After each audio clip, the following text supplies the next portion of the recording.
Hello दोस्तों, कैसे हैं आप लोग। मैं आपका टीम फॉर्मेडी और आ गया हूँ आज एक बहुत ही यूनिक टॉपिक लेके, जिसमें मैं आपको बताऊंगा कि जब भी होम ऑफिस आपसे कम्युनिकेट करता है उसके क्या मायने होते हैं, उससे आपकी टाइमलाइन कैसे इफेक्ट होती है, और जब भी आप पेड इंक्वायरी करते हो और जो रिस्पांस में आपको ईमेल आता है उसके क्या मायने होते हैं, और उससे आप क्या एनालाइज कर सकते हो कि आपका वीज़ा कब तक आएगा। बट मैं आपको फिर भी बता दूं कि आपको कोई भी नहीं बता सकता इस YouTube में और कहीं पे भी कि आपके वीज़ा का करंट स्टेटस क्या है। जो भी मैं आपको बता रहा हूँ ये कंप्लीटली मेरी बनाई हुई थ्योरी है। जितना एक्सपीरियंस मैंने आप लोगों से बात करके गेन किया है, इसका पूरा एक निचोड़ अगर मैं आपको बोलूँ तो वो है। बट इसका वास्तविकता से कोई लेना देना नहीं है। ये किसी को भी नहीं पता कि एक्चुअल प्रोसेस होता क्या है। बट दोस्तों, वीडियो शुरू करें। आप ये हालत अभी भी देख रहे हो चैनल को सपोर्ट करने के लिए दोस्तों, और मुझे भी मोटिवेटेड रखने के लिए थोड़ा सा स्क्रीन को मिनिमाइज करो और सब्सक्राइब बटन पे इतनी जोर से क्लिक करो दोस्तों कि जिन्हें कभी अनसब्सक्राइब ना हो। बाकी जो भी मैं आपको बताता हूँ completely based on own personal experience. Do your own research, check with the visa consultant of trusted resources, do not trust anyone. दोस्तों, सबसे पहला जो टाइप है ईमेल का वो आता है जब भी आप एप्लीकेशन को प्रोसेस करते हो, बायोमेट्रिक दे देते हो। उसके बाद दोस्तों सबसे पहले आपको कई एप्लीकेंट्स को ईमेल आता है कि we are assessing your application but we need some additional document. तो जब भी ये एडिशनल डॉक्यूमेंट का ईमेल आता है दोस्तों, यहाँ से आपका सबसे पहले तो हमें समझना पड़ेगा एडिशनल डॉक्यूमेंट का जो ईमेल है वो दो टाइप के होते हैं। जैसे मैं आपको बताता हूँ कि इससे क्या फ़र्क पड़ता है। अगर आपको एडिशनल डॉक्यूमेंट में उन्होंने आइल्स का एग्ज़ाम मांगा है, पीटी का एग्ज़ाम, करेक्ट पीटी मांगा है, या एक्टिव सर्टिफिकेट मांगा है, टीवी टेस्ट मांगा है, या आपका अगर शायद कह सकते हैं अगर मैरिज सर्टिफिकेट मिसिंग है, और या कह सकते हैं फंड्स का रिक्वायरमेंट है, बैंक स्टेटमेंट सही नहीं, अगर इन चीज़ों से रिलेटेड आपके डॉक्यूमेंट्स उन्होंने मांगे हैं तो आप ये मान सकते हो कि आपकी एप्लीकेशन एक बहुत ही इनिशियल फेज पे चल रही है। और जो इनिशियल जो डॉक्यूमेंट की स्क्रूटनी होती है कि इस एप्लीकेशन के साथ जो डॉक्यूमेंट चाहिए क्या वो प्रॉपर है कि नहीं, उस पे है, और वो बहुत ही इनिशियल स्टेज होती है। तो इससे आपकी टाइमलाइन अभी बहुत इनिशियल स्टेज पे आप मान सकते हो, ज़्यादा आगे बढ़ा नहीं है। तो सबसे पहले तो ये, प्लस जो भी ये लोग यहाँ पे जो भी डॉक्यूमेंट की रिक्वायरमेंट वो कर रहे हैं इस स्टेज पे, अगर आपको इन डॉक्यूमेंट की रिक्वायरमेंट उन्होंने की है तो वो लोग वहाँ नीचे लिखते हैं कि we are giving you 10 working days to submit this documents. तो हम आपको 10 दिन देते हैं डॉक्यूमेंट को सबमिट करने के। तो आप कहीं ना कहीं ये मान के चलें कि जो आपकी एक्सपेक्टेड टाइमलाइन है उसमें आप 10 दिन और ऐड कर लें। ये मुझे जहाँ तक लगता है क्योंकि अब नेक्स्ट 10 दिन के बाद आपकी एप्लीकेशन प्रोसेस में होगी, क्योंकि आप शायद पहले दिन भी जमा कर सकते हो डॉक्यूमेंट, और आप 10 दिन और 10th डे भी आप डॉक्यूमेंट जमा कर सकते हो। अब ऐसा तो नहीं है कि आपने डॉक्यूमेंट जमा किया और आपकी एप्लीकेशन प्रोसेस में हो गई, तो ऐसा होता नहीं है। मुझे ऐसा लगता है कि जब भी आपको एडिशनल डॉक्यूमेंट प्लस 10 डेज का रिक्वायरमेंट देते हैं तो आप कहीं ना कहीं मान के चलें कि अब आपकी जो टाइमलाइन है उसमें 10 दिन और बढ़ गए।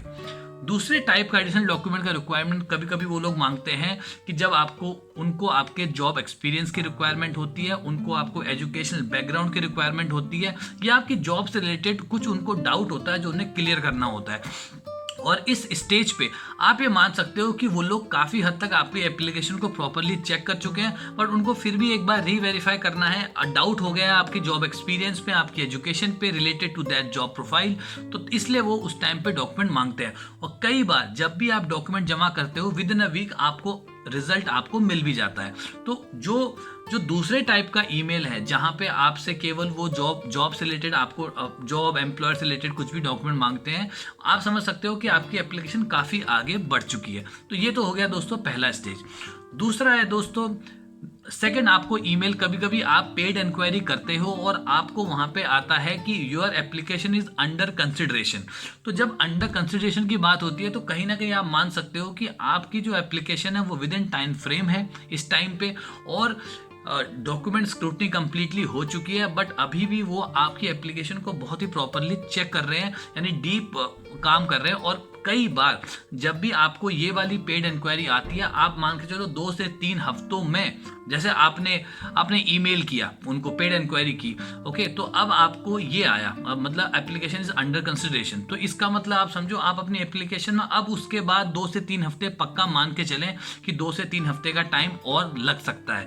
ये भी पक्का आप ध्यान दें। एक और दोस्तों आता है उनकी तरफ से कई बार ये भी ईमेल आता है कि your application is under consideration unfortunately वो स्ट्रेट फॉरवर्ड नहीं है और अभी वो थोड़ा और टाइम लगेगा।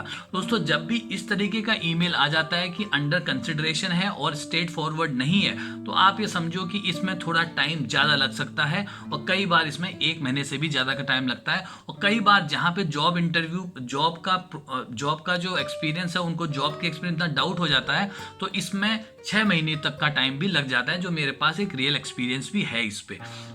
तो ये आप अंडर कंसिडरेशन से समझ सकते हैं। नेक्स्ट दोस्तों हमारा है एक और, आपका जब भी आप पेड इंक्वायरी करते हो कई बार आता है अवेटिंग अ डिसीजन। तो जब भी आप आता है अवेटिंग अ डिसीजन, इसका मतलब आप समझो कि जो सारे काम है दोस्तों आपके एप्लीकेशन से रिलेटेड, वो सारे काम हो चुके हैं, उन्होंने सब कुछ प्रोसेस कर चुका है, बट उनको एक फाइनल रीचेक करना होता है कि हाँ भाई हमने इस एप्लीकेशन के लिए ये डिसीजन बनाया है, आप जरा देखें। एक रीचेक करने के लिए फाइनल टीम बैठती है शायद, जो ये डिसाइड करती है कि हाँ भाई अवेटिंग अ डिसीजन मतलब का इसका मतलब हो गया कि हम केवल रीचेक कर रहे हैं जो भी डिसीजन किया गया है, तो इसको वो रीचेक करते हैं और कई बार इस केस में 1 से 2 हफ्ते में आपका रिजल्ट आ जाता है। तो ये एक और सिनेरियो है। एक नेक्स्ट सिनेरियो है जहां पे उनकी तरफ से और एक कई बार ईमेल आता है कि डिसीजन हैव बीन मेड। तो ये जब भी आप पेड इंक्वायरी करते हो और आपको आता है कि डिसीजन हैव बीन मेड, तो इस केस में आप ये मान के चलें कि डिसाइड वो कर चुके हैं कि आपका वीजा एक्सेप्ट करना है कि रिजेक्ट करना है। और इसके बाद आपको हमेशा क्या होगा कि कई बार मैक्सिमम टाइम पे विद इन अ वीक आपको रिजल्ट मिल जाते हैं, बट फिर भी आप विद इन 1 से 2 हफ्ते का टाइम मांग चले, बट मैक्सिमम टाइम पे 1 हफ्ते में भी लोगों का वीएफएस से ईमेल आ गया है पासपोर्ट डिस्पैच का। ये पक्का आप ध्यान रखें। और कई बार अब डिसीजन हैव बीन मेड का मतलब ये नहीं है दोस्तों कि एक्सेप्टेड ही है, ओके।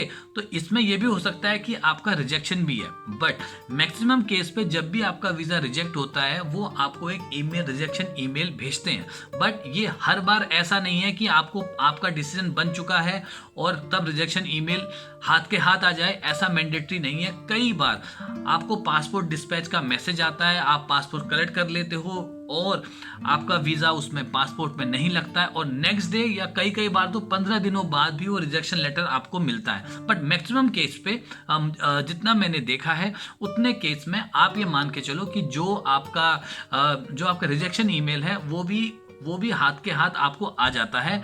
तो इसलिए आपको यहाँ से डिसाइड आप कर सकते हो। But decision have been made अगर बोला गया है मतलब सब कुछ हो चुका है। अब ये केवल कम्युनिकेशन है बिटवीन वीएफएस और होम ऑफिस। जितनी जल्दी कम्युनिकेशन हो जाए उतनी जल्दी आपका वीजा आ जाएगा। बट अगर रिजेक्शन ईमेल आपको नहीं आया तो कहीं ना कहीं आप मान सकते हो कि आपका वीजा अप्रूवल स्टेज पे ही है। तो दोस्तों आशा करता हूं कि इससे आपको कहीं ना कहीं कंप्लीट एक आइडिया लगा होगा कि कैसे यूके होम ऑफिस का पूरा वीज़ा प्रोसेस होता है। अभी मैं और स्टेप बाय स्टेप प्रोसेस डालने वाला हूं, बस उसके लिए थोड़ा सा और टाइम लगेगा। बट एनीवेज वीडियो को लाइक करें, चैनल को सब्सक्राइब करें and don't forget to hit the bell icon to get the latest notification of my channel. और दोस्तों थैंक यू वेरी मच, मिलते हैं नेक्स्ट वीडियो पे। Bye bye.